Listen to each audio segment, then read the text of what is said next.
Hey everybody, and welcome back to another episode of Northwest Craftsman. Today I am so excited to be setting up my brand new SawStop Professional Cabinet Saw. This should be a massive improvement from what I have previously, and it should be really safe for all of the kiddos that you now see walking around the shop.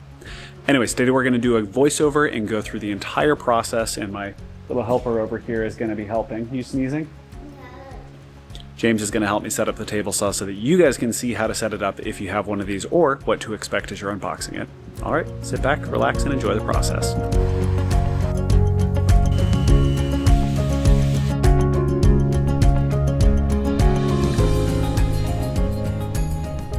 So when I ordered this professional cabinet saw, or PCS as you'll see it on their website, I ordered basically one of everything because I wanted to get a one-for-one replacement to the saw that I currently had, and I got a couple of other upgrades that are going to make my quality of life while using it much, much better. And we'll go through those upgrades a little bit later. This video is really just going to go over how to set up the basic system. So pretty self-explanatory, but the first step was unpalletizing everything, and then the second step is to get this old junker out of the way so that I can make room for the new one. When you're opening up the box that has the actual saw in it, you're going to see this line across the bottom that says you can cut on that line. I actually found that I could just lift the box right off the top of the pallet. I'm not sure if it was supposed to be secured or not, but I just lifted it right off and that exposed everything the way that I needed it to be. Once you remove the packing material, you'll find a set of instructions, which is this piece of paper right on top. And then in there, it's going to tell you how to unload everything safely so that you don't damage any of your tools. Now in this, I didn't see anything on how to unload these boxes, and so the cast iron wings basically just stayed in place and everything else tumbled out around them because they weren't secured to the bottom. But again, I didn't see anything in the instructions, and it wasn't really going to damage anything by removing them. So be careful when you're lifting these. They are very heavy. They're made of cast iron. I will go through all of these components in much more detail later. Once you finish unloading all of the accessories off the crate, you're going to want to make sure that you have plenty of space to move your saw where it's going to need to go. Make sure that all of your cardboard boxes are out of the way, all of the other accessories are sitting nearby, and then you're basically going to just slowly move this over into position. Unless you already had it in position, that would be easier, but you can slide this pallet across the floor to get it into position. The directions pretty clearly lay out which way it needs to rotate out, but this is me just kind of visualizing going through which direction it's going to rotate out and then stand up to make sure that I have it in the right spot and in the right orientation because, again, it's extremely heavy. You're going to hear me say this a couple of times, and I try to be good about reading the directions, but I'm not always as good as I need to be, and in this case, I missed quite a couple of things as I was going through the directions. In this case, the styrofoam needs to be at 90 degrees to where it is right now, because I can't tip it up without it sitting on top of the styrofoam. It wasn't the end of the world because I just moved it off to a different piece of styrofoam and then rotated it around and tried again. And there we go. As you can see, this sits nicely where it's just a little bit overhung, which means you can then come to the one side and lift it up. They recommend doing it with two people, but I chronically only have one person in my shop, so just do it very carefully. And again, it is extremely heavy, so be very, very careful. This is something that I was really impressed by throughout the install process. All of the hardware that you need comes in these really nicely color-coded blister packs, which makes it easy to find everything that you need. Okay, on to what you can expect to find inside of your package. So inside of this box, which fell apart, you're going to find your two wrenches that you need for tightening your blade, a max infeed limiter for your blade guard, the blade guard, your blade height and blade angle adjustment wheels, and then also the locks for those adjustment wheels.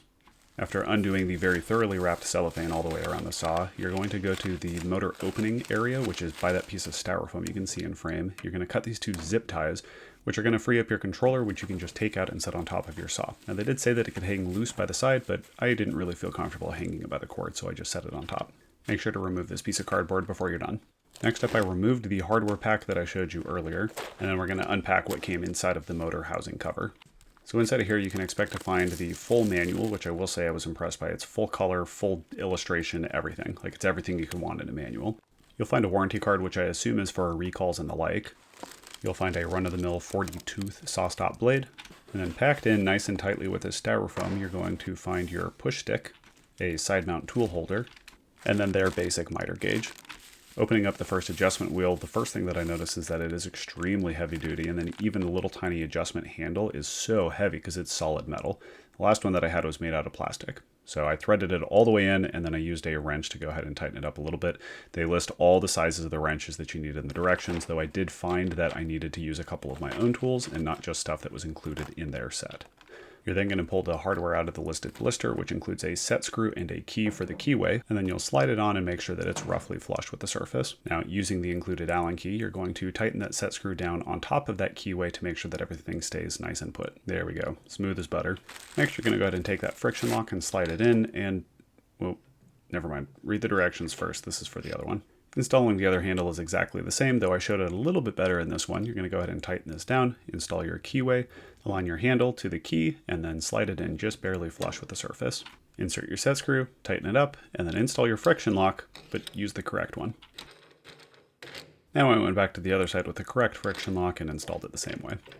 Next, I moved to the back side of the table saw where the dust collection port comes down through the bottom. Here's what it looks like from the outside, and it's a little bit hard to see here from the inside, but you have a key on the bottom so that it can only mount in one way. Using the correct hardware from the blister pack, which is coming from the green, you're going to go ahead and slot this through and then tighten those 3 screws all the way around the perimeter. Now to mount the motor housing cover, in this yellow slot, you're going to get this really, really long piece of metal that's going to slide up and is going to act as your hinge. Basically just slowly slide it up all the way to the top, rotate it around, and then I actually found it easier to take a screwdriver and then push it down until it snapped into place. Here's a little bit of a closer view of that hinge, although it's a little bit dark. Hold on, let me lighten this up just a little bit. There, now you can see how it locks in at the bottom and it goes back and forth between the saw and the cover all the way up to the top, forming a very nice hinge. I had to look up what this paper was called, but it's on all the cast iron tops to prevent corrosion. It's called VCI paper, and basically it's oil impregnated paper so that it keeps it from corroding. To keep me from making a bigger mess than I would otherwise, I just wiped it down real fast.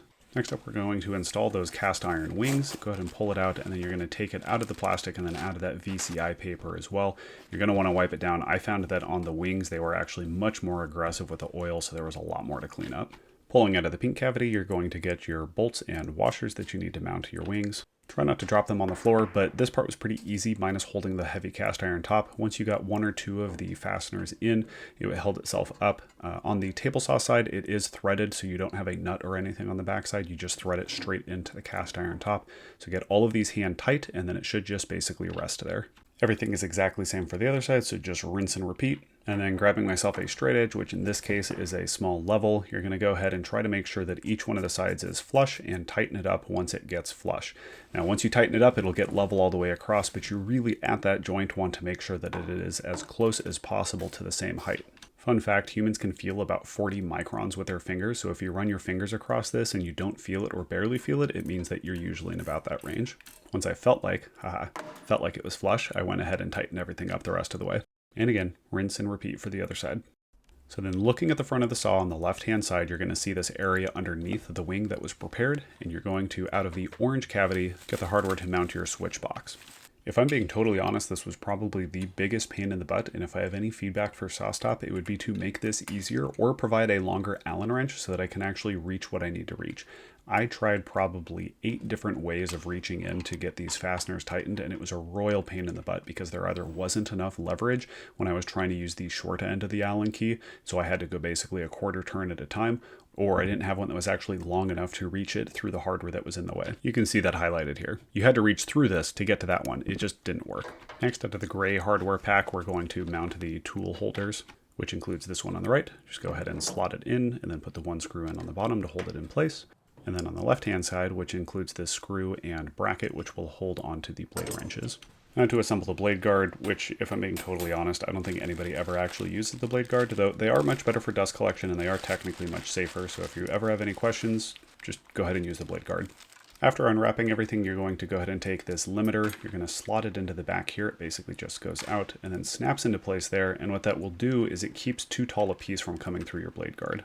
Next up, I'm going to install the extension wing, and this is where things got a little bit wonky because there weren't really directions on which package to open first, or at least I didn't see any, but I very easily could have missed it given how many other things that I've missed through this process. Found the normal hardware pack, found a couple of other pieces of hardware, and then I found the table and the legs in here, and I went ahead and set them aside. Thinking that there were no instructions for this, I just started to kind of use my common sense on what to assemble where because there are pictures on the hardware pack.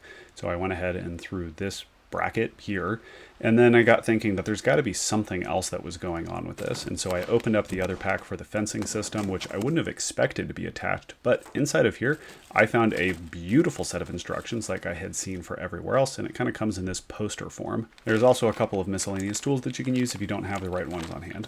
Last thing out of this box was the fence itself, which is pretty heavy, pretty beefy. Just be careful not to bang it up because you want to make sure that this stays in good shape. Now that I found out I was missing things by not opening up all the boxes, I popped everything else open that I knew went with the base saw, and I found the fences and the mounting brackets for the fence. Do be careful because these are very heavy, and I decided leaning them up like this is probably not the best idea because they could fall and bend, so I went ahead and just set them on the ground. Now, following the instructions and knowing that I'm assembling things in the correct order, I went to go install the bracket, and it is a hair confusing because they show you it for both the larger wing and the smaller wing, but it's pretty nifty the way they have you put this on. So you install one that's kind of in the middle, and then you rotate it around, and you put the fastener through in the rest of the spots to lock it in. Do note that they are very clear in the instructions when you only do it hand tight versus when you actually fully tighten everything down. And this is so that you make sure that your tolerances are spot on all the way through. So do make sure that you're reading through the instructions for that. Once you're done with the front side, go ahead and do the back side. And again, just follow the directions. They are clear for your size of wings. Just make sure that you're looking at the directions for the wing that you're installing. Now back to the extension wing part, which I had started a little bit earlier. You're going to install the brackets for the legs, and then that bracket that I mounted earlier is going to interface on the bottom here to make sure that your tabletop ends up being level with your cast iron top. Pretty nifty system again. What you can see here is an instance of me looking at the larger wing instead of the smaller wing, and so I used some of the extra hardware to install it right there when realistically I didn't need to install it yet. What I needed to do is get the legs in first.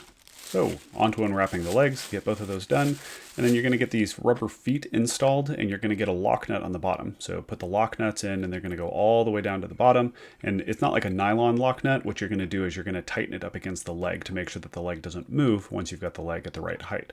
This is me just triple confirming the directions and being really confused because I had that extra bolt in and then realizing that I needed to take that bolt out so that I could use the proper bolt to get the legs installed.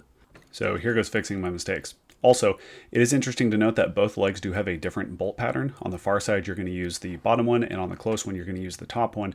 You'll know it when you see it, but they are a little bit different from each other. Just be aware of that. Once everything was hand tight and roughly in place, I switched over to the wrenches to get it actually tight, and then I used my level to make sure that everything was plumb to the floor. Similar to the cast iron extension wings, you want to make sure that this guy is at the right height, and so I used my level to make sure that it was flat all the way across. And then checking the legs one more time, I extended the feet out and then tightened that nut into place to make sure that the feet would not move once they were set.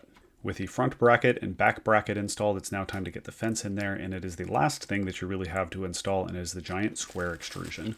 Next, I'm going to unwrap my fence and get that roughly installed. Just pull all the plastic off and set it in place. Try to be a little bit more gentle than I was here. The fence will move out of the way, you just got to move it out of the way for it.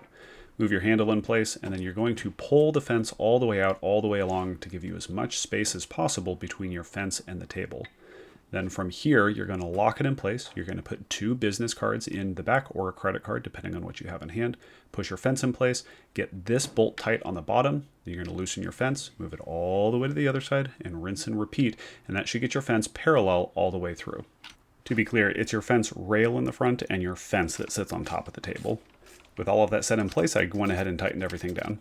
To remove your blade guard, go ahead and pull up on this little piece of metal right here, lift up, and then pull back slightly. You're going to notice 2 pieces here on the bottom that interface to keep the backside from popping up. There's no blade installed yet, but bringing it up, you can see the riving knife. To remove it, you can lift up on this handle, pull it out, and then you can put it back in and then just tighten it right back down in place. It is important to note that you always have a riving knife installed. My last one did not have one, and it causes much more kickback without it. Now this is probably an unnecessary step, but I cleaned off any of the excess oil that I found on my blade to make sure that it had a really good electrical contact, because that's how the SawStop works. Now, just like any other table saw, you're going to remove that arbor nut and washer, put your blade in, make sure that it is facing the correct direction. It's going to rotate towards you, so make sure your teeth are the correct direction. And then tighten everything up using those wrenches. Sorry for the poorly aimed shot here. I won't go into a ton of detail here, but in order for the SawStop cartridge to work properly, the blade needs to have the right spacing. Use the included yellow tab to make sure that it is the right spacing from the cartridge. And there we go, folks. She is all assembled and put together and ready for a test. I want to just take a second to admire the beauty of this saw before we actually go through and get this thing covered in sawdust. Alrighty, moment of truth. Let's get her plugged in. Now, my normal process when starting up a tool after assembly is to turn it on and off real quick like this, but what I forgot is that the SawStop works differently. You need to power it on, and then you will turn the blade on itself. So you turn it on, you wait for the red light to stop blinking, and then you can go ahead and flip the paddle. So here's the on-off. Everything looks good, and then just turn it on. Well, that's not what that was supposed to look like when you started up. So what I ended up doing is I contacted, this is 2 weeks after the fact, but it took me a while to go through. I contacted SawStop support, which they were super, super helpful. They went through and basically they answered the phone immediately, and they had replacement parts basically overnighted to me so I could go through and start replacing the different components based on the troubleshooting that I had. There's a whole lot of troubleshooting that you can do on your own, but that's not really the purpose of this video. But once I got through SawStop support, they were able to help diagnose after a couple of different steps what exactly it was. But it did actually entail me having to pull the entire top off of my saw. So it was a little bit more work than I anticipated putting into it. But in the end, SawStop was super, super, super helpful. They sent me all the parts that I needed for free. All of it was covered under warranty. And I was able to get everything up and running smoothly. So again, this is what it should look like. And now we're going to go ahead and run a test piece. So normally when you turn it on, you're going to get a flashing red light. And then when it's done initializing, you're going to get a solid green light, which means it's ready to go. And then once you turn it off, you're going to get a rapidly flashing green light, which says that the blade is slowing down. It can still trigger when you're in this state. And it's not until you get a solid green light that everything is deactivated. So now onto that test piece. I chronically on my other saw had an issue with this 2-inch thick maple. It would just chronically overheat. So I wanted to see how easily it would go through. And I know that I can't give you guys the comparison, but it is so much easier than what I had previously. Okay, I know that maybe this is just a little bit like woodworking geeky, but I am so excited to have this thing on. It is so much more powerful than the last table saw that I had. It's much safer so that when my kids eventually start working in the shop, it's a lot safer for them. And also it's a lot safer for me, so I don't make any mistakes that'll cause me to lose a finger. I'm thrilled with this thing. So thank you guys for sticking with me this long. If you have any questions about what I did during the setup process, go ahead and let me know. SawStop's instructions were really good, so really try just following the directions that they had. They did a really good job with that setup procedure. So if you have any questions beyond that, do go ahead and reach out to me. I might or might not have the answer because also SawStop support is really good. So if you want to contact them, go ahead and contact them. They've been really responsive for me on any of the stuff that I've been trying to do.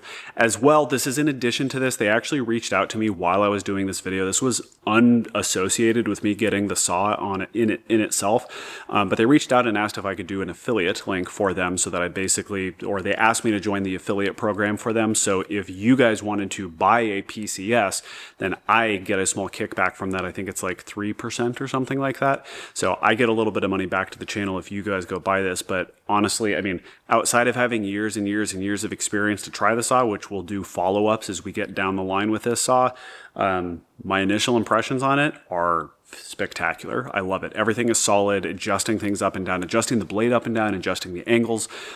It's a very solid mechanism. There's zero give, there's zero flex. It really is incredible. Absolutely incredible. So if you guys have any questions, go ahead and leave them in the description. If you have any questions, go ahead and leave them in the comment section down below. But otherwise, thank you guys for sticking around. I'm super excited. And don't forget, I still need to set up the dust collection for this. Right now, I just have my really terrible old dust collection set up for this. I'm going to get the overarm head set up, and then I'm going to go ahead and do some reviews on different aspects of the saw itself. So if you want to see those, go ahead and subscribe to the channel so that you can see when those videos come up. So anyways, again, for like the 5th time, thank you guys for sticking around this long. Really appreciate it. Really love having you guys around. Have a great one. Happy woodworking. Go make some sawdust.